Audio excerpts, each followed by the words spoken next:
Dzimfesi dzazviti icho ndini mambo weHarare dzakatora 1 button kubva pajacket rati and 1 button rari nediamond worth $10 million zvekuti kabhebha akamupurisa kakamutarisa kati shit man, kana 1 riri 10 million ko 7 asara. You are rich iwewe. Waiziva zvakabva zvanzi hauna kuba here iwe, aiwo unenge waba zvakabva zvanzi nemfesi. Kana ndaba ndingaenda unotora mupurisa toenda unotengesa chinhu chandaba.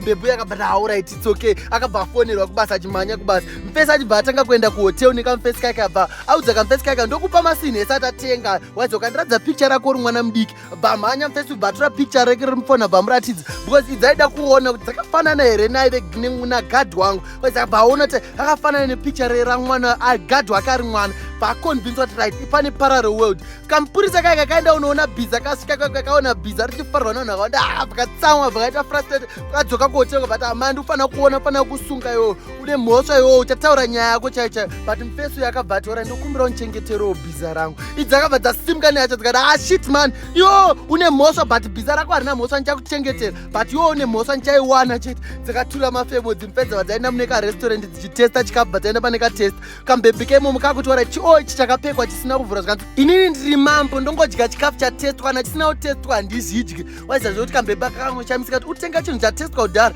akakamubhebhi kamupurisa akabva kaenda unopa hosi carrot because iri nderehosi reumambo rakaramba kudya. Waiziva dzakuza kumushungurudza adzoka manje akusvika ada kumutsanangura kuti bhiza rako akuona timabhebhi twese twamutarisa paakagara shamisika kuti hachichi kuti atasatura timadhiringi twese akuona timadhiringi twese twakanyorwa tumalove note akati mulibrary muno maisambozara but maakuzara mabhebhi just because mabhebhi ese arikuda kuya kuzoona mufesi. Mufesi akuti ivo vanhu vari kuno kuvari kind, muri kind, ndikungopiwa madrinks ndingopiwa everything.